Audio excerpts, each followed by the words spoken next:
So, Renato, is Trump going to get away with his bullying campaign against universities and big companies? Eh, it's complicated. I'm Renato Mariotti. I'm a former federal prosecutor, a practicing lawyer, and a legal analyst. And I'm Asha Rangappa. I teach national security law at Yale University. I'm a former FBI special agent, and I'm a legal and national security analyst. And we're here to help you understand topics that can't be boiled down into a soundbite or a skeet. So, Renato, there are some moments in the Trump era where I kind of disassociate from my body because I'm finding myself doing something I could not have imagined doing, 10 or 20 years ago. And this last week I found myself rooting for Harvard. Oh my gosh. Yeah, isn't that crazy? Well, first of all, we're both, just so everyone knows, we're both Yale grads. You work at Yale University, right? So we're very much partisans. And I mean, it's a kind of a rivalry and a thing. There's like the game every year. When I was in law school, we had the Yale Law Journal versus Harvard Law Review flag football game, which I We we participated in. had we had kind of a little friendly competition singing thing with between Yale's a cappella group, the law school's a cappella group, Habeas Chorus, with Harvard Law School's Scales of Justice. Oh my God. Much better. You guys had a much better name. Yeah. And you're a Princeton undergrad, which also It was a very much double a whammy. Double whammy. yeah, Yeah. yeah. So, Ugh. but here we are. And and Harvard has stepped up to the plate in a pretty big way, I think. So, Harvard in February was threatened with some funding freezes for their research. And it wasn't really clear that they were going to push back. This was sort of go in the vein of Columbia being targeted, et cetera. And all of this is premised on the allegation that these schools have not done enough to combat anti-Semitism on their campuses, and therefore the government is withholding federal funding as a result. But it looks like things went a little too far at the end of March, because then they got another letter that not only threatened the federal funding, but then imposed all of these conditions, including conditions on how Harvard would need to accommodate its pedagogy, to represent all viewpoints, and its hiring of faculty to have ideological diversity, and then also to adjust its admissions processes to I mean, basically, this all sounded like a lot of affirmative action for MAGA, interestingly enough. It sounded like they wanted DEI for MAGA, and they were going to withhold, because that's what it is. They said that you don't have enough diversity of ideology and viewpoint, and you need to basically take affirmative steps to make it happen in all of these areas. Folks, that's what affirmative action is. Okay. So, and Harvard was basically like, bye, Felicia. So I'm going to take slight issue with that, in that this is like far worse and different than affirmative action. Like affirmative action is like, look, let's have a diversity of people's, or I mean, not just viewpoints, but people's origin, people's experiences, with the idea that that's going to foster some broad group of viewpoints. Here, it's like directly going to the viewpoint. Like it's basically saying like people tend to agree that the theory of gravity is a thing, and that if you drop it, so we need to have people who don't Don't believe in believe in gravity. no, I agree with you. I mean, I'm not actually making the direct analog. I'm just pointing out the irony that at the same time that they are bemoaning quote unquote DEI and trying to abolish affirmative action, they actually want universities to apparently take steps to hire people and admit people who would not otherwise, to basically Right. base it on their ideology, which I frankly think also is a stand-in for partisan affiliation. I mean, I really do think this is about MAGA. This isn't about what you actually believe. Like if you believe that the earth is flat or something, I think they want more MAGA loyalists, frankly, to inculcate more MAGA ideology. So whatever, but you're right. This is not, I'm just pointing out that what they are trying to do is a version of the DEI that they claim they Yeah. hate.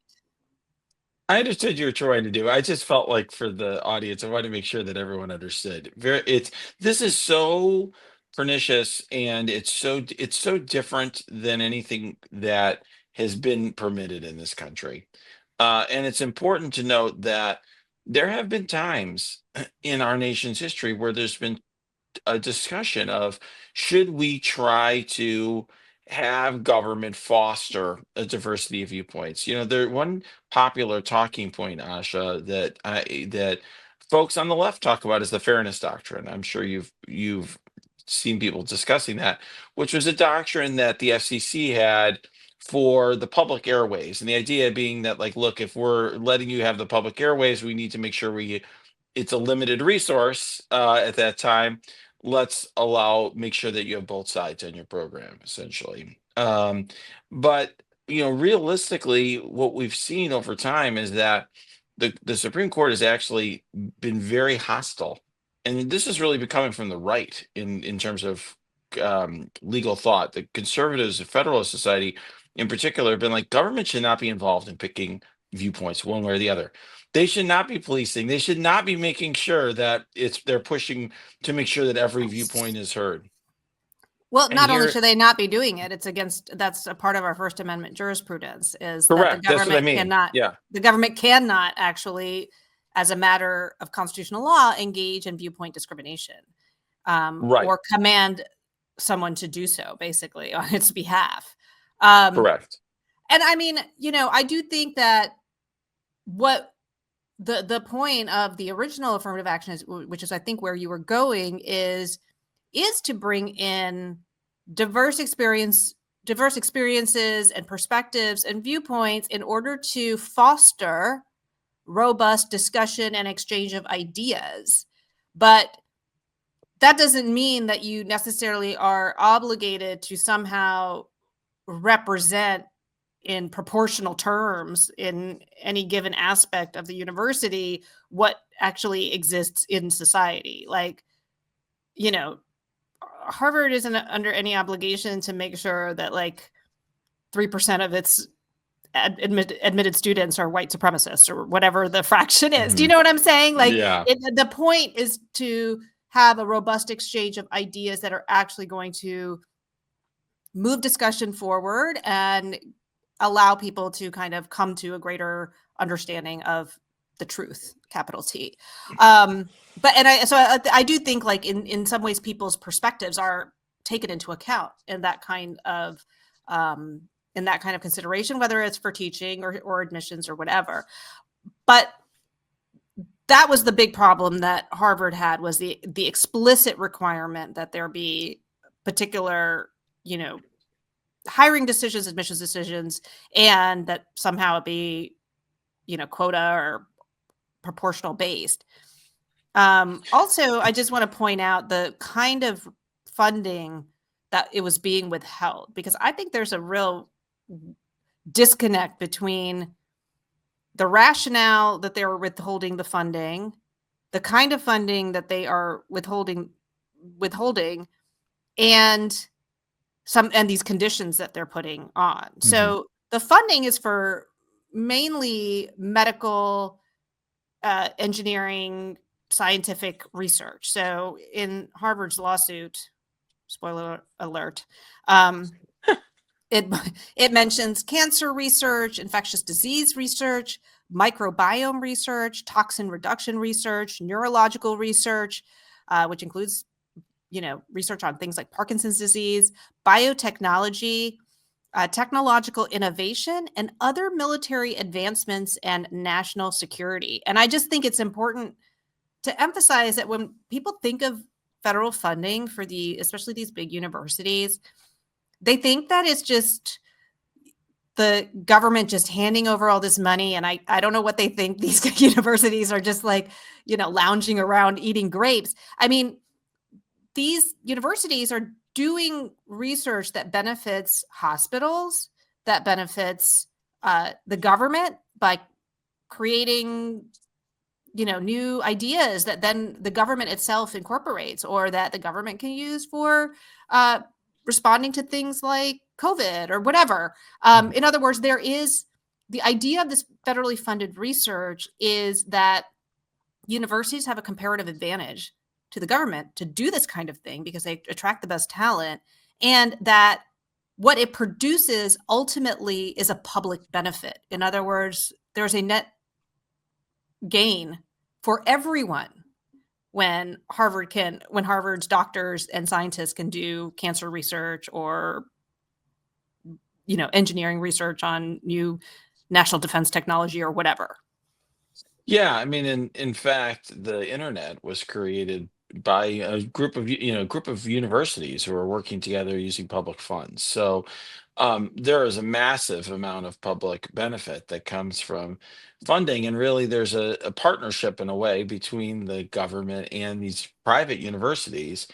And really, what the Trump administration was trying to do here, really, with Trump himself, because Trump himself was behind this, was really trying to use that funding as a hammer, or holding that over the head of Harvard and basically saying, you will lose all this funding unless you make your university more MAGA. And by the way, not only you, but all these research hospitals that are associated with Harvard, and they're not part of Harvard, but they just happen to have a lot of Harvard medical faculty that teach at them. Yes, a lot. They're teaching hospitals, so doctors learn, or aspiring doctors learn there as well. So the people who end up treating us Mhm.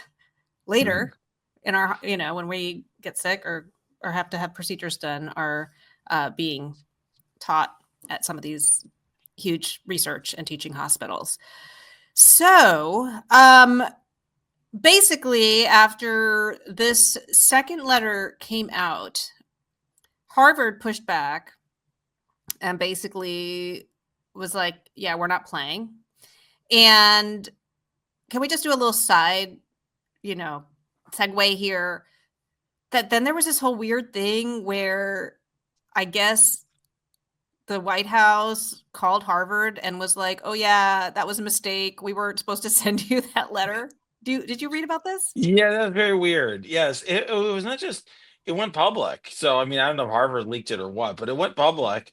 And so there's these stories you're reading, like New York Times stories, where it's like, okay, yeah, this was a total screw up. Like we had this letter. It's almost like you're writing some like for like journaling, like you're writing about how much you hate your mom and you press send or something by mistake. Well, except what I thought was like just so Trumpy about the whole thing is that it's not like they went back and said that was a mistake. We're so sorry. They said that wasn't supposed to be sent to you. And then, of course, they turn around and blame Harvard and they say, we can't believe that you went public and said, and just pushed back on it instead of picking up the phone and giving us a call. Like, Yeah. and you should somehow that they should have known that that wasn't what the government was actually asking for because it wasn't what they had been discussing in person before. And Harvard was like, I don't know, we got a letter. It's on official letterhead. It's signed by a government official. So we assume that this is real and that it was intentional. So I don't know what that was about. I don't know. I mean, either it's really incompetent or this is the Trump administration pushing until they get some resistance. And I think that's a big lesson to take, that if it's the latter, then pushing back is important It's because interesting. that Yeah. they back down a little bit. Yeah, it's interesting. I mean, it's clear that the pushback has really bothered Trump. I mean, we saw this week Trump was truthing out, attacking one of the attorneys representing Harvard in this case. Harvard is notably represented in this case by two attorneys. Oh wait, One, we're getting ahead of ourselves. So oh, I'm sorry. Harvard then filed a lawsuit. Yeah, I'm sorry. My bad. That's my bad. Yes, I'm sorry. I'm skipping ahead. Yeah, no, but just that it filed a lawsuit against a bunch of uh, government agencies and different cabinet officials. Anyway, continue. Yes. Now, the lawsuit was notably, there was the letter that responded to the letter that we just saw. Before they filed the lawsuit, there's a letter from two attorneys, back in response to the mistaken letter, that basically, was like, it's on. We Mm-hmm. disagree with you. Bring it. And bring it.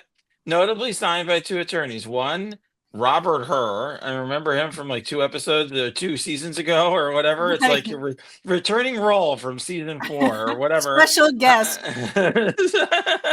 Exactly, special guest Robert Herr. The guy who investigated Joe Biden and decided to like have some odd aside in his lengthy report about classified documents, talking about how Biden appeared old to him and senile or Well, whatever. maybe that's why he supports Parkinson's and Alzheimer's research. There you go. Absolutely.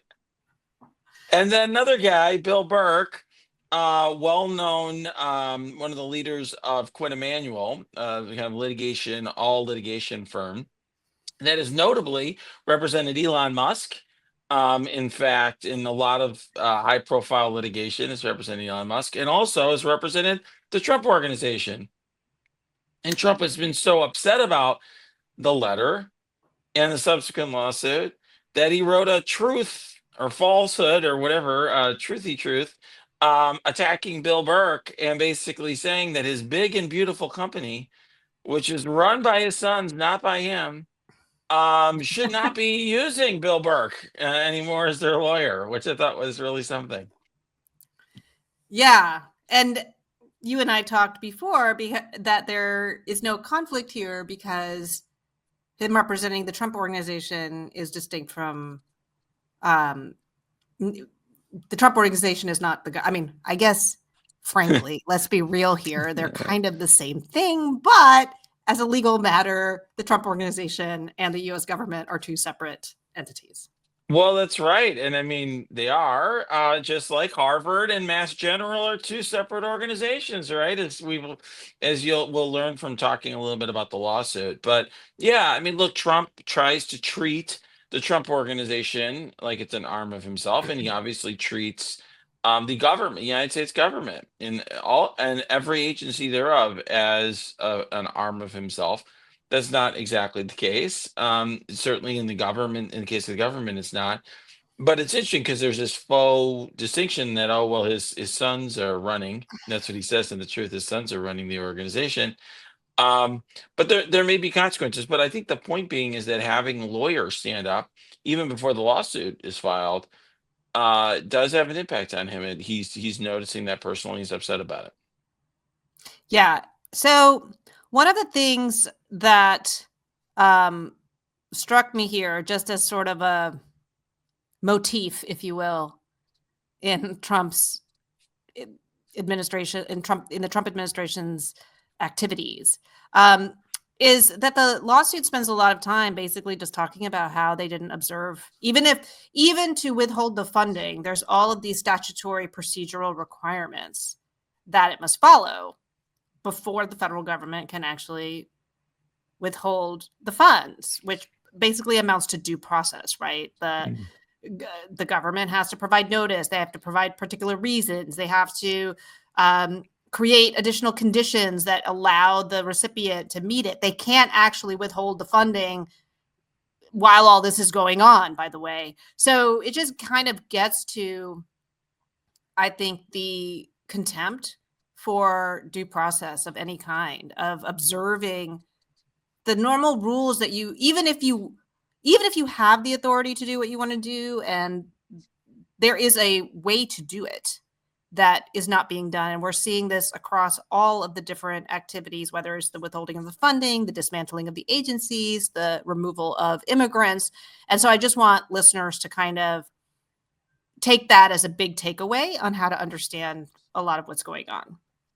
Right, and connecting it to some of our prior discussions. I mean, in the last couple episodes, we've been talking a lot about how important due process is for people who are being disappeared and spirited away by the United States government and thrown into foreign prisons. For those people, a big part of the reason that that's problematic is it violates the due process clause of the Fifth and 14th Amendments of the Constitution.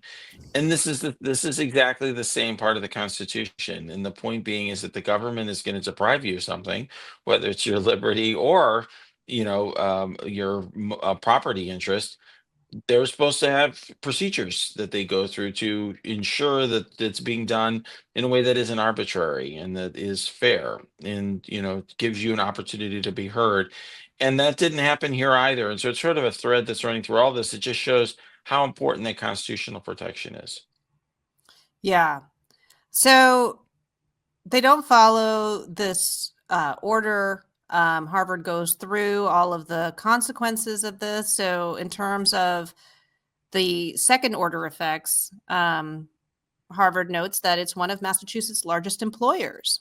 So, the freeze order causes harm to the Boston area, the Commonwealth, including other institutions like St. Jude Children's Research Hospital, the University of Alabama, and Baylor College of Medicine, which I thought was interesting. Mm. So then they get to the claims, and not surprisingly, these are the primary ones are First Amendment claims. Right. Which makes perfect sense. And we talked about it a moment ago. The jurisprudence here, like I said, there's folks on the left who wanted to have a First Amendment jurisprudence that permitted some level of viewpoint discrimination in the name of promoting robust public debate. But that is not where First Amendment jurisprudence is. It is very clear that viewpoint discrimination in any form by a government entity is a just absolute non-starter. And so those are extraordinarily strong claims for Harvard. Yeah, and there's also Harvard is alleging kind of two different levels of First Amendment violations.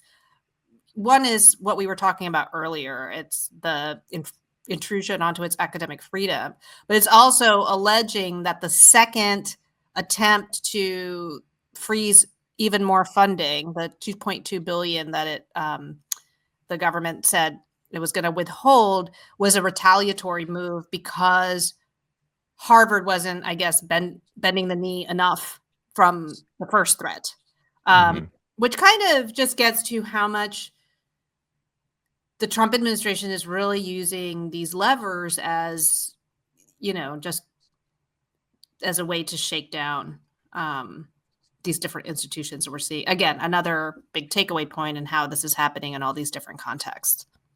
Yeah, one other theme that you can draw through a lot of our podcast over the last several weeks has been that, in the beginning, the Trump administration's efforts, I think we talked about this previously, were kind of ham-handed when they first came into office or when Trump first came back into office, and then they've gotten more sophisticated about some of their tactics. Here, this seems more on the ham-handed side. I mean, there are Yeah. ways that they could squeeze Harvard that are more sophisticated, but this clearly does look like something where someone pressed send by mistake and really didn't think it through.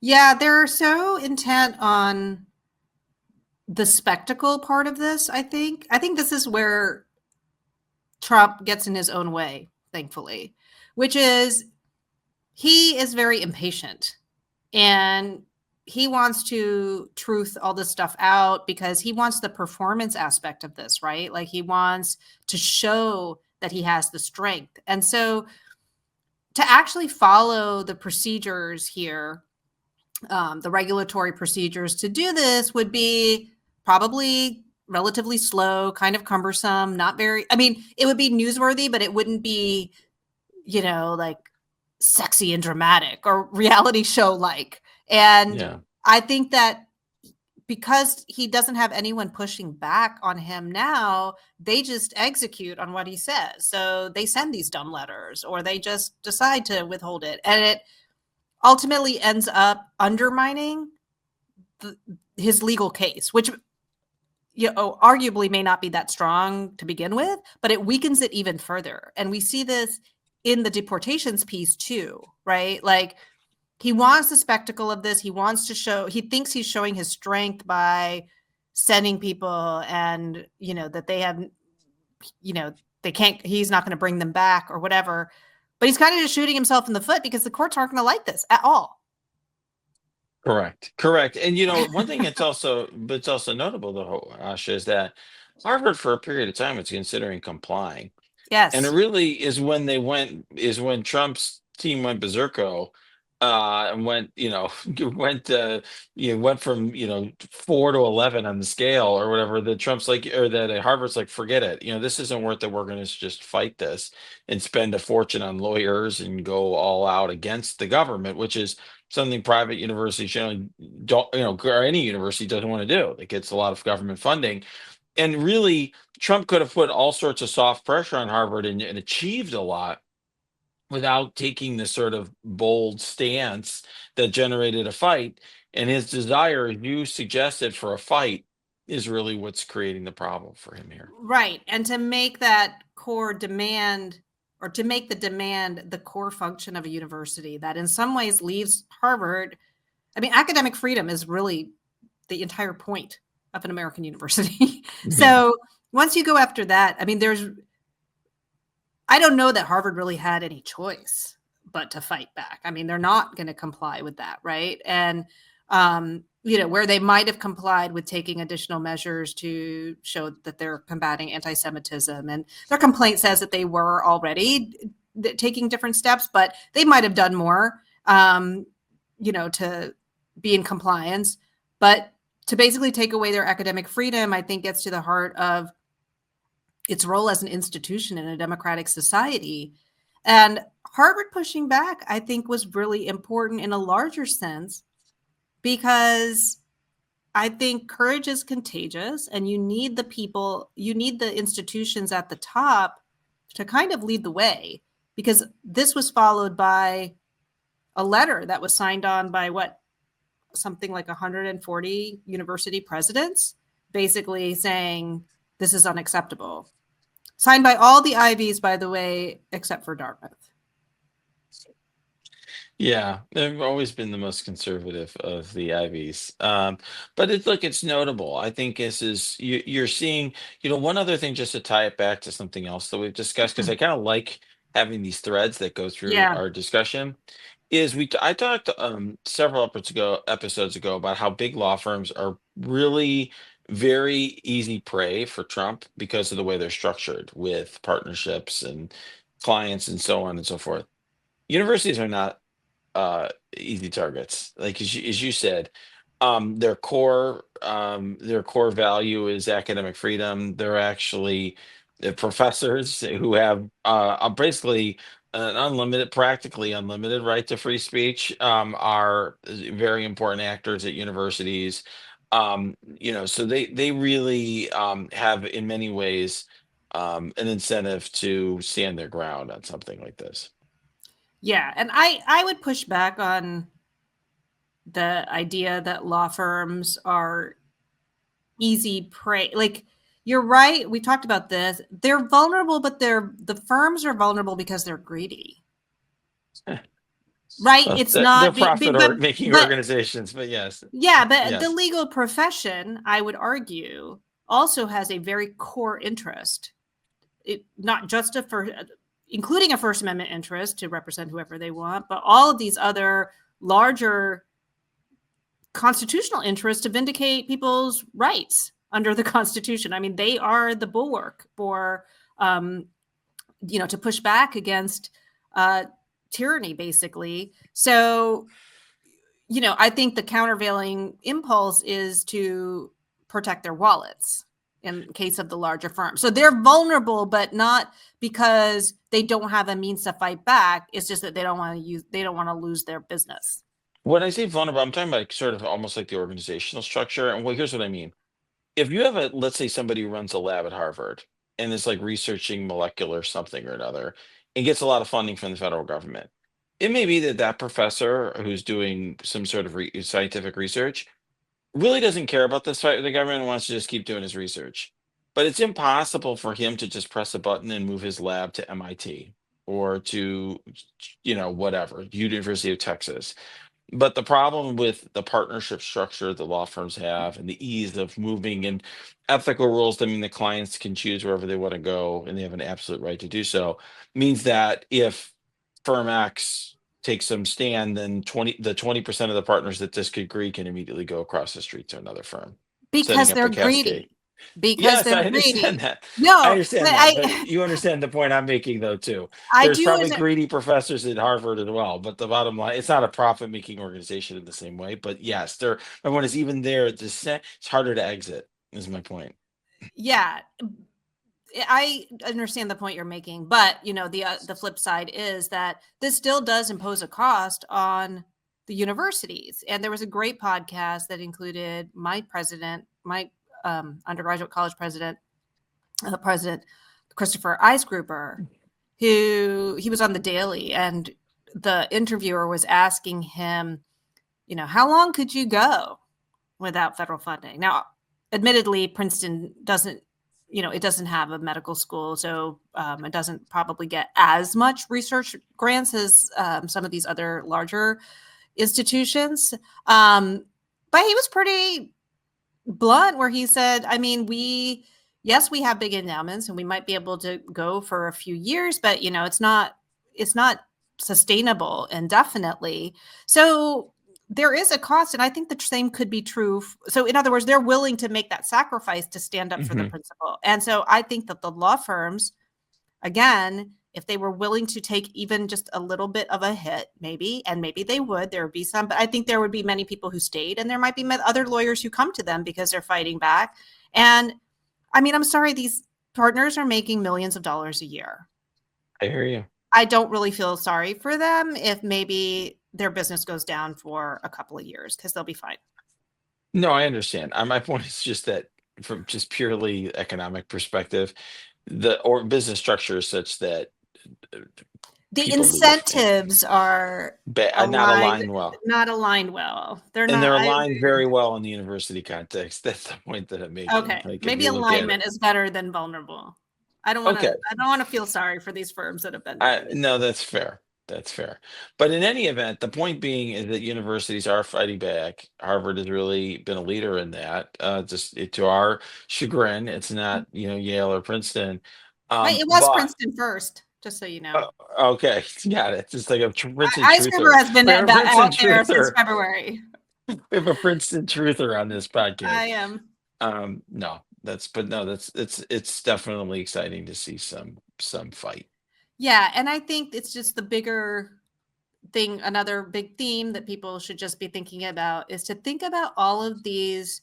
We talk about institutions, and I think sometimes we think about institutions as mainly being government institutions, right? Like Congress or the rule of law and the Justice Department. But in a democracy, there's so many institutions that have pockets of power. You have the media, you have the legal profession, you have universities, you have civil society. And I think this is a testament to how every single pocket of power needs to leverage its collective strength and push back against these efforts. And I think they can make a difference. In other words, we don't need to throw up our hands just because Congress isn't doing anything. They're not the only player in town. They do have a lot of power. It's unfortunate if they're not going to use it, but there are other pockets. And I think as each one of these institutions, capital I, steps up, I think we are continuing to hold the line on democracy. So Renato, I just wanted to get your thoughts. This is going to be ongoing and we can explore it in more detail, but something that may not be on people's radar is that there's a trial going on against Meta by the FTC, and this is an antitrust lawsuit. It was filed a while ago and then dismissed and then brought again. And it basically revolves around two deals that Zuckerberg made in 2012 and 2014 when Meta, I guess then Facebook, bought Instagram and WhatsApp.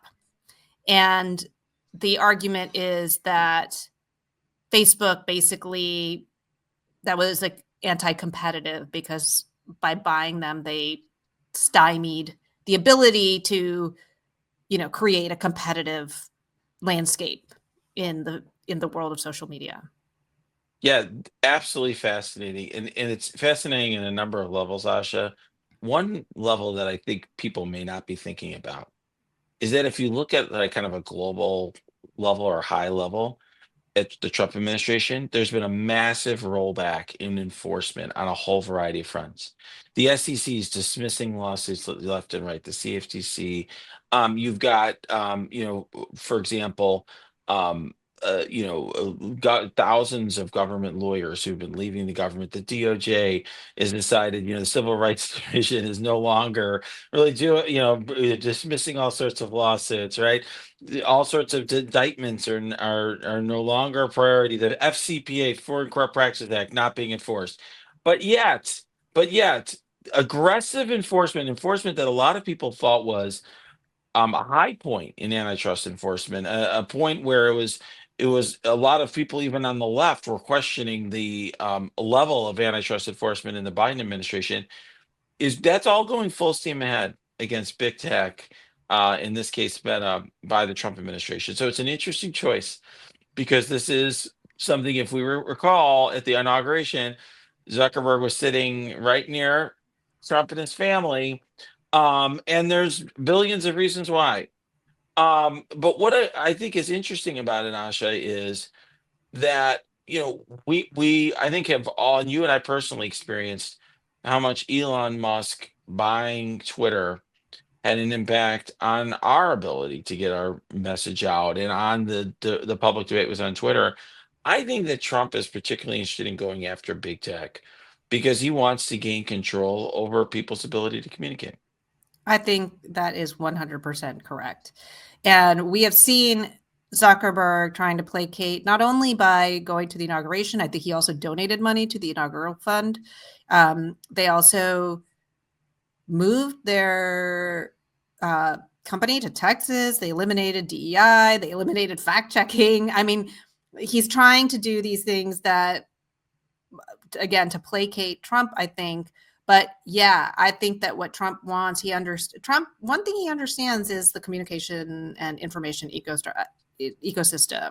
I've always said that he is an information warrior first and foremost. So, and he might also see dollar signs because obviously Silicon Valley has a lot of money, Zuckerberg specifically.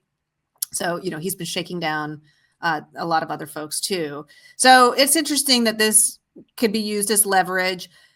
I'm not really sure I understand how strong the merits of the case are, though, and whether this is something that, apart from being kind of a pain in the butt, I'm sure for Zuckerberg, whether he actually has a strong case or not, because his argument is, look, whatever was happening in 2012 and 2014, that's not the landscape now.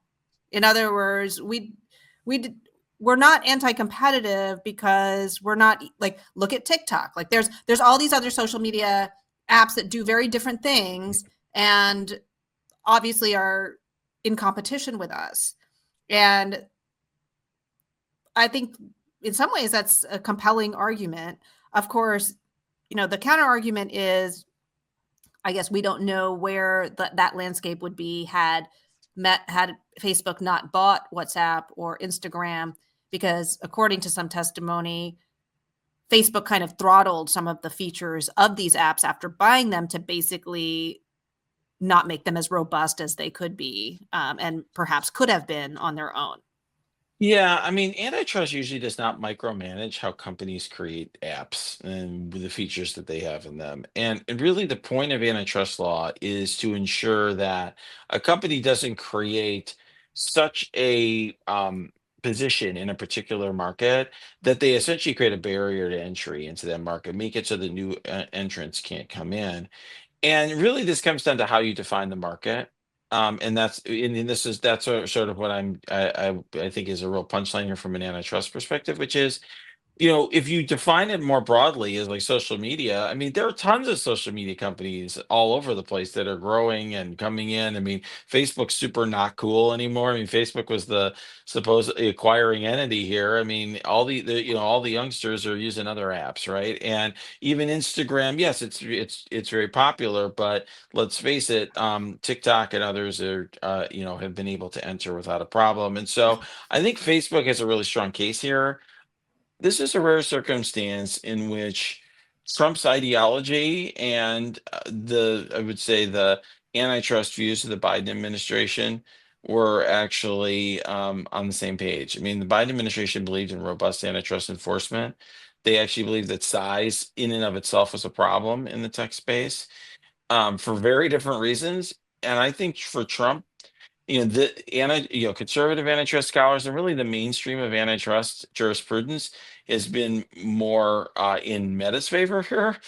And really, the way I would understand what Trump did, both in first term and filing this suit, and now in the second term and going forward, is really more ideological than anything else.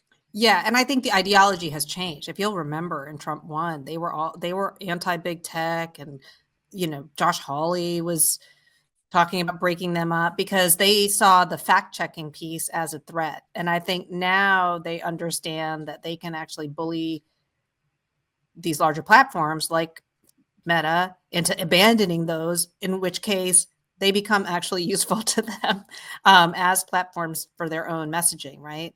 But yeah, we'll see. Indeed. So, Asha, before we go, I will say I had a conversation the other day with a friend of mine that really got me thinking, because he has quit all caffeine intake, and he is like, says that it's changed his life. He feels so much better. And it makes me feel guilty because I consume like a ridiculous amount of caffeine every day, like multiple, How like much do you how much do you have? my we make like iced coffee, and I probably consume 40 ounces of iced coffee a day, 50 ounces of iced coffee a day, something like that. And if I'm traveling, I'll have like energy drinks instead. Oh, wow. Yeah, Yeah. I have coffee. I have to have my coffee in the morning. And I'll kind of continue to pour myself cups of coffee until about noon, and then I cut myself off. Yeah. I I think I might be like a caffeine truther because I think the harm of caffeine is fake. Oh, wow. You're making me feel good because my friend made me feel very guilty because I care about health. I work out. I'm watching what But I I eat don't and yada, yada, understand why yada. why is it bad? Well, it's just he's like it makes it so that you're up and down with your body, and it increases your heart rate and blah blah blah. And I'm like, oh, okay.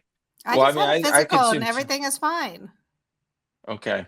Well, there you go. You're I making think me it's feel fake. better. I think the caffeine thing is fake. All right, you're making me feel better. Yeah.